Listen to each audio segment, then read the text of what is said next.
Hello again, everyone, and welcome to Quigley on Divorce, a behind-the-scenes look. Amidst the coronavirus, we're doing more and more podcasts and hoping to try to deliver good positive messages to the viewers and listeners, and hopefully informative as well. Today we have a really special guest, and it's a little different than the typical kind of legal side of what we do, but in these particular times, I thought it was really relevant in terms of all the stress and anxiety. So I want to introduce to all of you a very special guest, Kimberly Dunn. Kimberly is the head of teacher training and programming at CHIL in Chicago. And I'd rather have you, Kimberly, if you would, first of all, thank you for joining us. And then if you would, can you tell us a little bit about what CHIL is as a starting point, and then kind of what your role is as, head of teacher training and programming at CHIL. And then we'll kind of talk about some ways where some of what you do at CHIL and you do individually can maybe help some of the people that I'm working with, and maybe help me a little bit. Can you do that? Sure. Thank you for having me. So CHIL is a meditation and yoga studio in Chicago. We're right across from the Merchandise Mart. Unfortunately, we're closed because of the coronavirus, like many of us are. However, we now have rolled out our own app called ChillAnywhere.com. And so our instructors are now teaching their classes online, and you can find us at CHIL Anywhere. Oh, wow. So in terms of the difference between what you're doing when you're within the downtown location versus online, can you really sort of accomplish the same goals in terms of the meditation and the yoga and really sort of, the techniques that you would use in terms of the patients that would normally come in?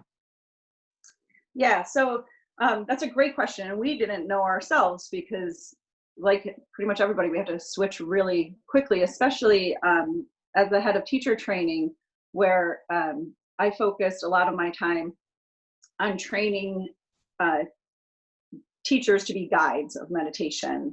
A lot of them are psychotherapists or in the healthcare world that want to bridge meditation with their profession. So we quickly switched that online, and my biggest concern was the connection that you have with people and with that transfer online. And I am happy to report that, yeah, it's working really, really well.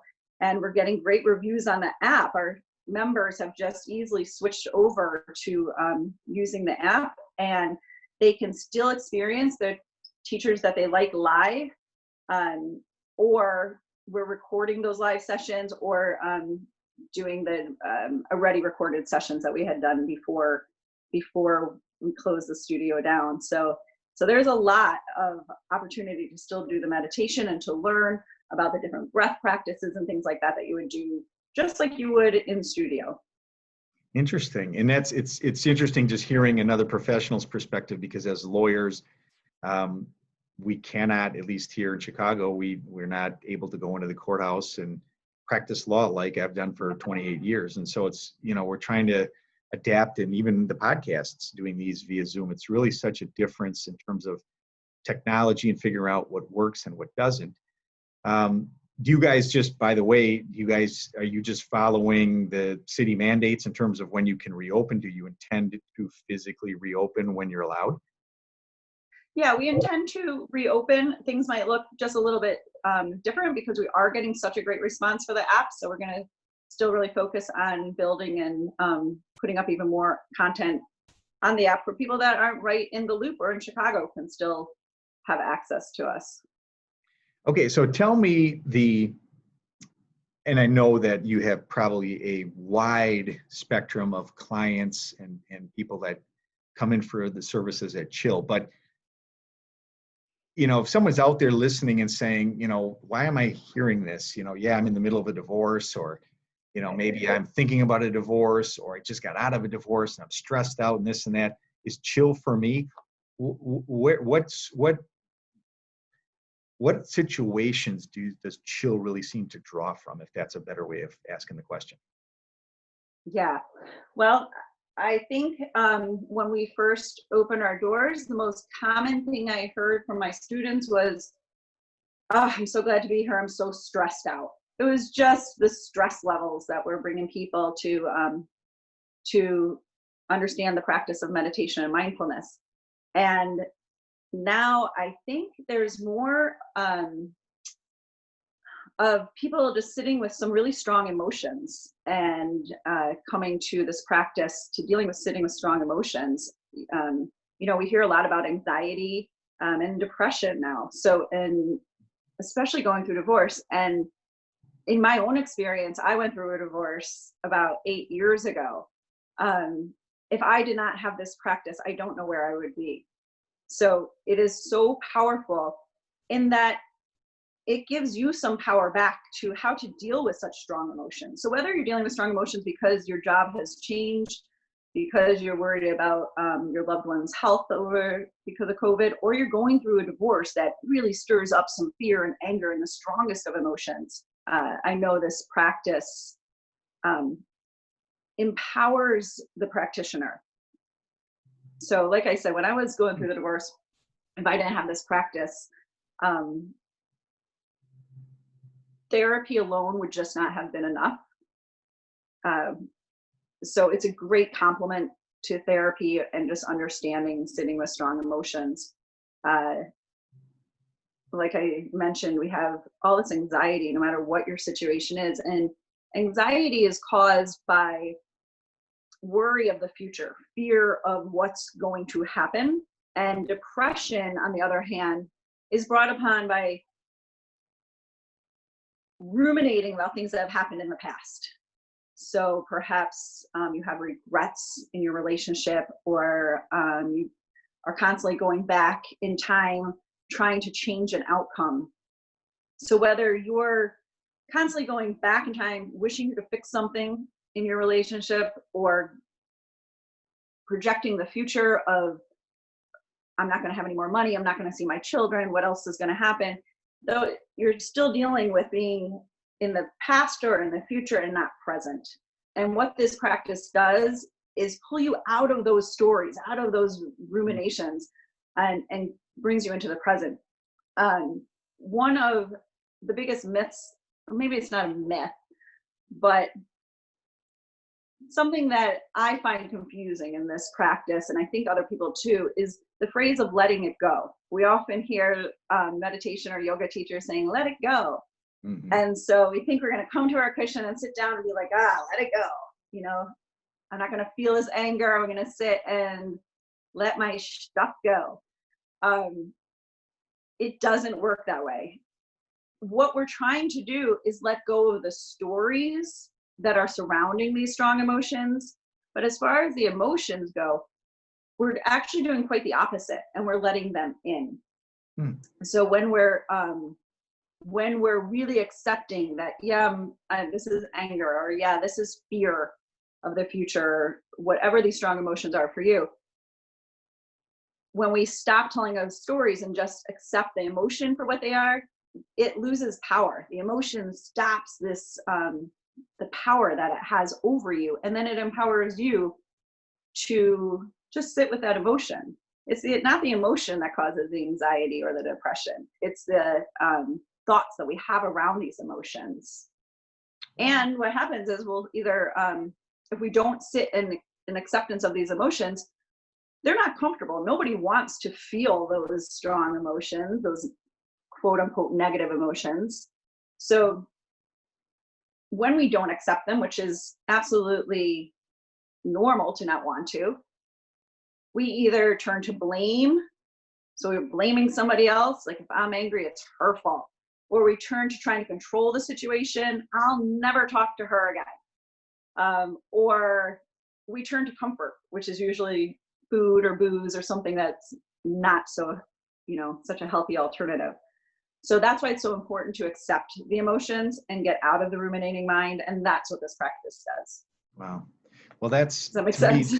Yeah, no, I mean, it can't be more apropos for the world of individuals I deal with every day. When you talk about strong emotions, anger, anxiety over the future, depression over, things not having worked out and things in the past. I mean, that is literally the entirety of my client base for 28 years. I mean, in some form or another, all of those things are present with people. I think, going into a divorce, thinking about a divorce. I spoke with a woman today, and so much anxiety, just around the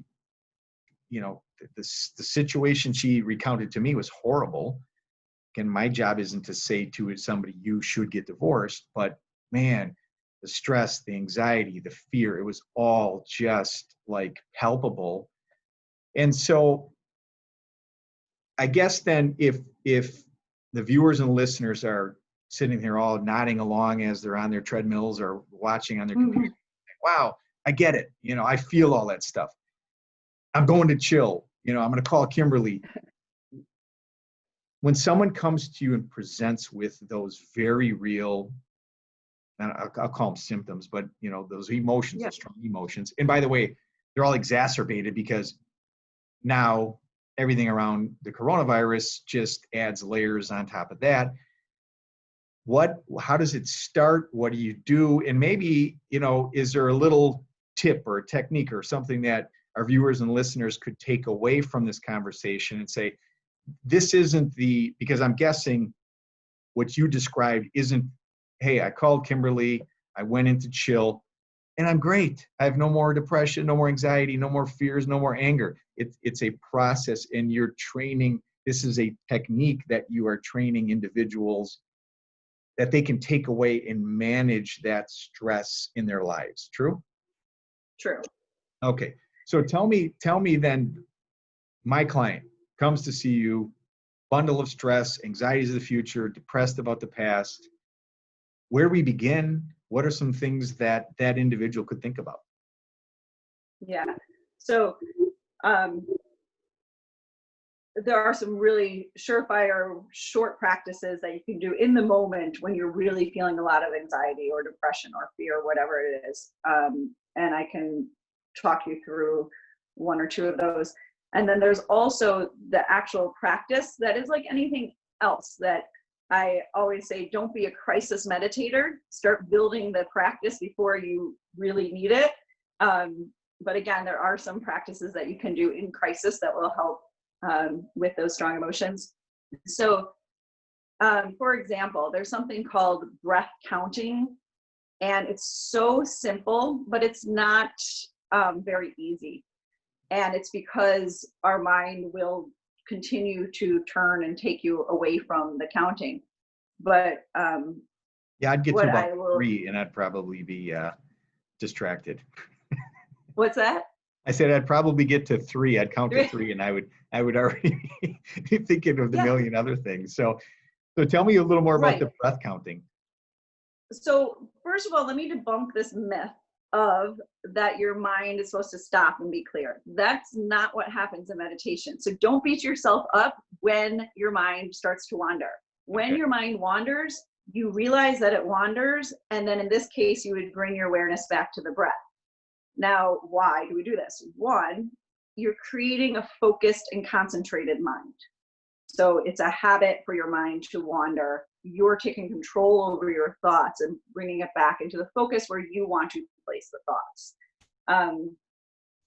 And two, when your mind wanders, which it will, the moment you realize that it's wandering, you have to think for a second, who is doing the noticing? If I'm able to say, hey, my mind's over there, this is such an opportunity to realize that I'm not just my thoughts, but I'm the one that has the power over my thoughts. I can now draw it back and focus on where I want to, where it's good for me, where it will be useful. Okay. So it's a beautiful opportunity when your mind wanders. Give yourself a pat on the back when you notice that, instead of thinking you're failing at meditation.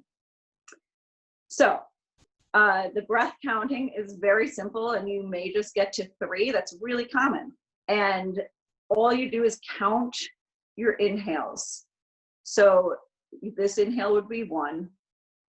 you exhale fully. This inhale would be 2, you exhale fully. You may literally just get to your exhale and start thinking about, am I supposed to count now? And then you realize you're thinking. So even if you just get to 1, that's okay.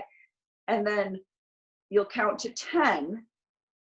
If your mind wanders at 3, you just start over at 1. If you get to 10, you still just start over at 1. So there's no there's no medal at the end if you get to 10. It literally is just a practice of focus and a training and concentration of the mind. So let me ask you a question. Let me ask you a question. I'm sorry to interrupt. Yeah. In my attempt to concentrate and count to 10 in terms of my inhales,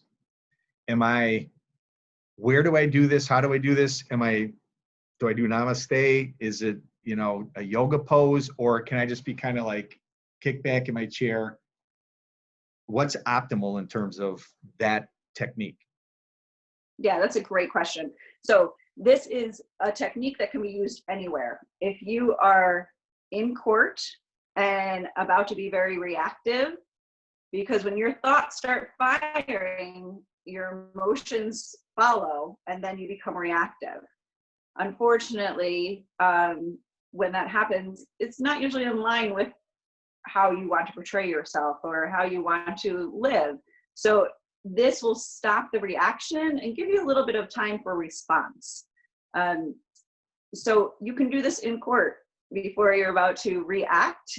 If you can catch yourself in that moment before reaction, take a moment, count an inhale, count the next inhale. Just that moment of pause, you call it the power of the pause, moves you from reaction to response. So you can do a breath count for 2 breaths if that's all you have time for. You can make this practice into a whole meditation practice, which is really a lovely thing to do, and that's what I would recommend. This will, of course, build the muscle of the practice, if you will. So like I was saying, instead of being a crisis meditator, if you have worked on this practice, it will show up a little easier when you need it really fast. So I use the acronym CHILL to help remember how to do a self meditation, how to do your own practice. And it's pretty easy to remember. The C stands for choose your seat, which means choose your posture, get comfortable. If the physical body is not comfortable, you're not going to be able to relax your mind and get into that sweet space of meditation. Okay. So the C is choose your seat, relax the body. And then the H is hold your awareness. I recommend holding it at the breath. It could be at birds chirping. It could be whatever you choose. It just has to be one thing. The breath is always there with you, so it's easy to just choose the breath. Hold your... One more question, though, because I'm trying to walk myself and envision myself doing this. If I am in my comfortable chair and I'm counting the breaths, when I count the breaths, am I breathing normal, or because you mentioned something about listening to the birds chirping, do I hold it, and while I'm holding it, I'm listening to the birds, or is it just a natural breathing? In this particular practice, you do not manipulate the breath. It's just your natural breath. That's all you do. Okay. And then if I could say one more thing about the breath in particular, where you are holding your breath is indicative of your emotional state. So for example, if you realize you're breathing up into your chest, you're probably connecting to that sensation of a heightened stress situation as compared to breathing into your belly. And so we'll oftentimes tell people that are pretty stressed out or sitting with strong emotion, okay, calm down and take a deep breath. Well, they're already breathing up into their chest. And so if they're taking deeper breaths up into their chest, they're just going to exacerbate the stress response.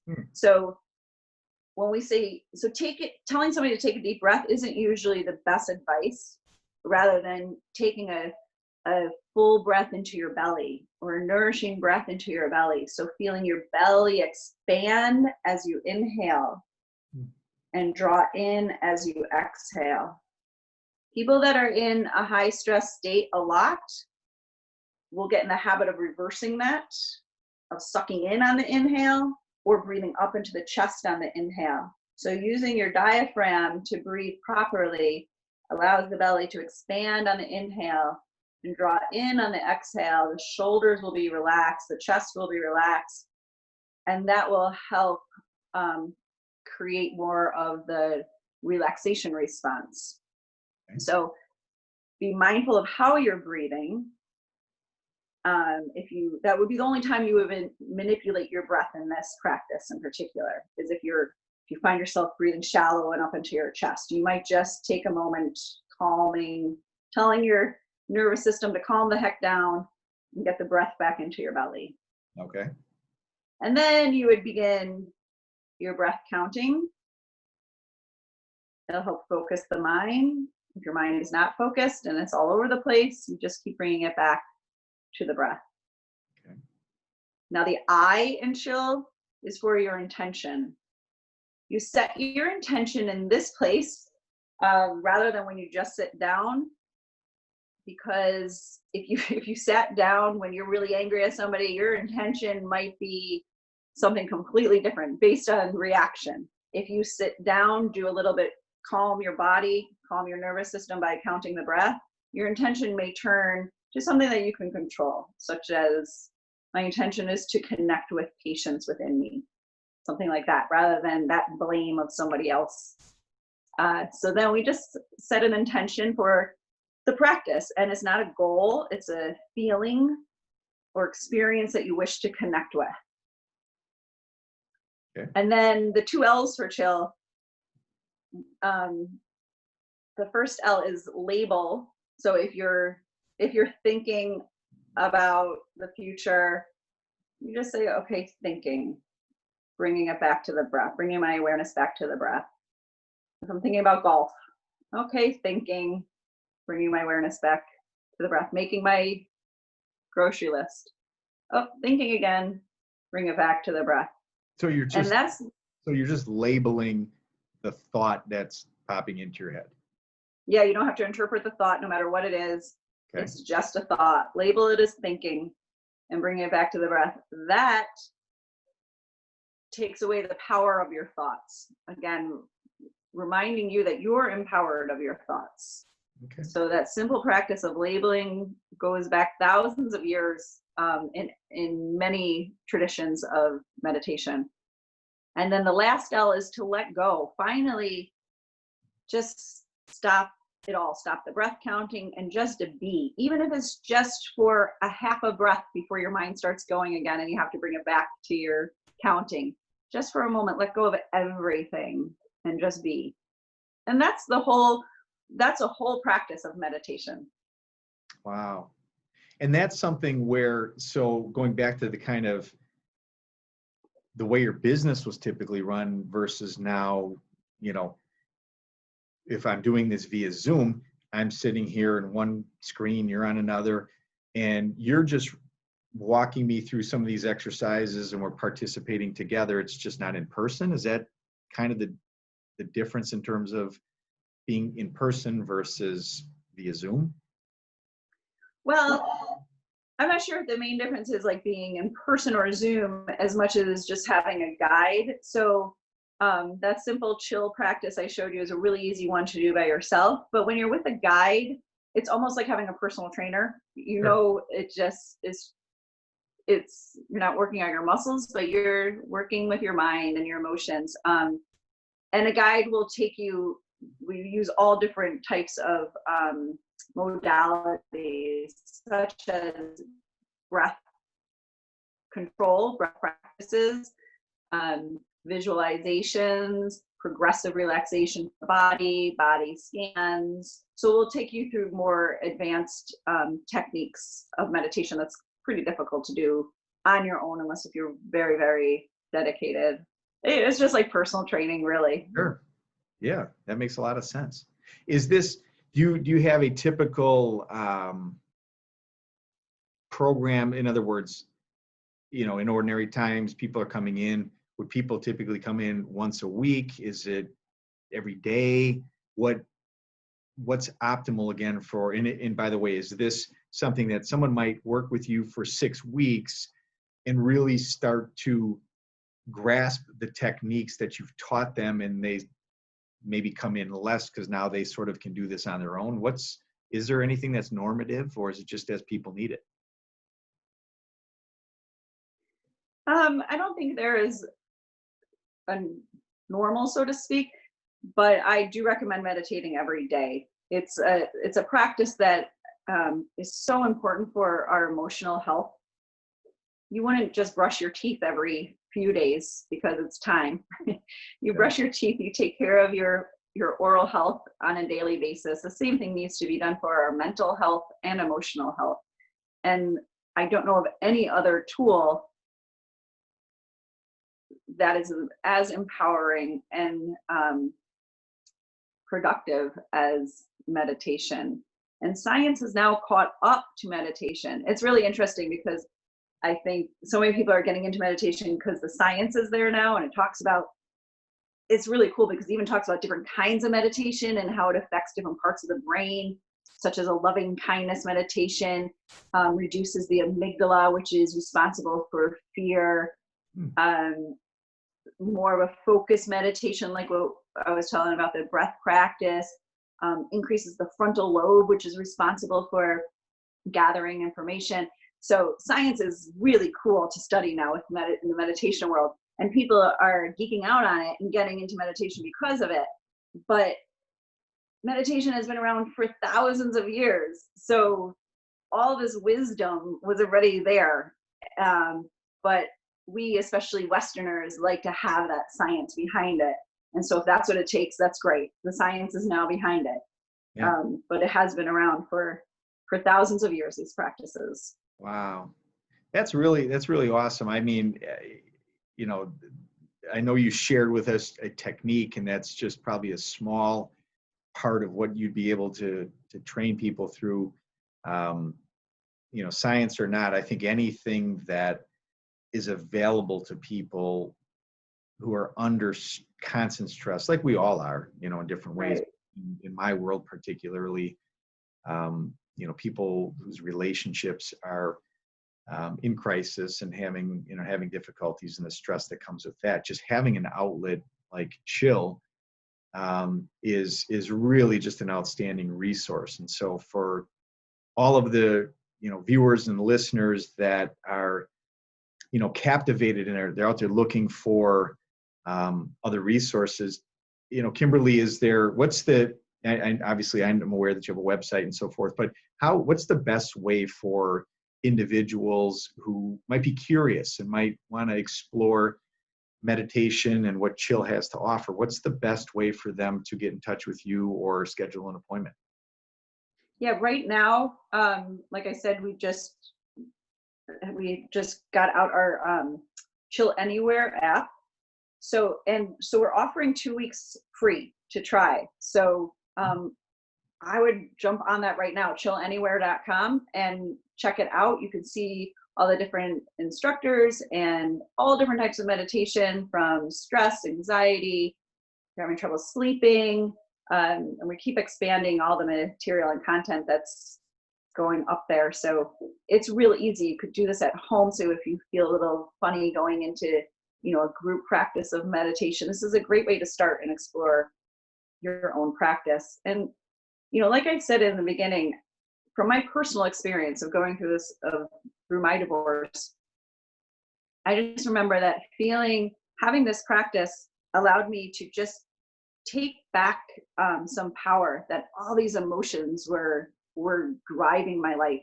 And this really, coupled with therapy, was probably the best thing that in my experience happened for me. And it's not easy, because oftentimes what I found when I was just in therapy, you find strength when you're angry, and you feel validated when you're the victim, and that's all real, and those should be held space for. But this practice in particular really asks you some tough questions, and it really relies on you to notice your thoughts, and that you control your thoughts, and that you can then accept the present moment. And it's so empowering of how you want to have a roadmap for your life rather than being pulled in so many different directions when we're just slaves to our emotions or to our thoughts. Wow. I mean, I love that. And that to me it's really sort of the cherry on the sundae in terms of kind of concluding our conversation. You know, the message of empowerment is really one that, I try to spread with my own clients and, people around me. And I think what our conversation reveals is that there are multiple paths towards empowerment. And sometimes in bad relationships, you've become disempowered and you've lost that inner soul or strength. And the renewal and the revitalization, I think, that comes sometimes with people coming out of these tough processes is really what I find remarkable. And so what you're doing and what the services you offer can provide for people as a different outlet, and like you said, even combining it with counseling, I think that's great. I mean, really, really powerful message. I really appreciate you sharing your personal story with us too, having gone through a divorce and being able to, sort of practice what you preach. I mean, this is not just something you're telling others to do, but it's something that really helped you through a difficult process in a material way. And I hope that the viewers and listeners can resonate with that this is, something that really helped carry you through that difficult time. So, Kimberly Dunn, thank you so much again for joining me. Thank you for having me. Yeah, well, and maybe we'll do a part 2 to this, and I'm looking forward to seeing the response we get, and maybe we'll have some questions that come of the release of this. So thanks again. Yeah, I'd be happy to. I'd be happy to even just guide people through a practice as well. So awesome. And again, to get the Chill app, is it just what's the web address where people can look for that? chillanywhere.com. chillanywhere.com. For all the viewers and listeners, thanks for joining. I really encourage you to check it out. Chill's an amazing, I think, resource for all of you, and Kimberly Dunn is outstanding. Thanks again. This is Quigley on Divorce, a behind-the-scenes look. I'm James Quigley. Call me anytime. Happy to help. Thanks again, Kimberly. Thank you.